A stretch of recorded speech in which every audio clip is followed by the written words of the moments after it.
प्यारे बच्चों, किंडरगार्टन की वीडियो लेक्चर्स में खुश आमदीद। आइए मिलकर सीखें और मज़े मज़े की वीडियोस से इल्मी सफ़र शुरू करें। कारी साहब कालीन पर बैठे हुए थे।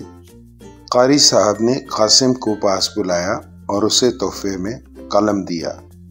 तोहफे देना अच्छी बात है।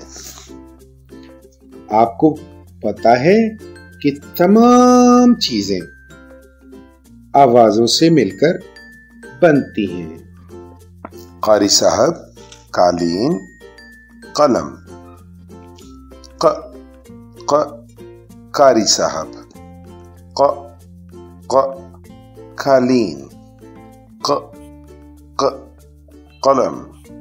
कलम किस काम के लिए इस्तेमाल किया जाता है? क्या आपके घर में कालीन मौजूद है? कल के सबक में दोबारा मुलाकात होगी।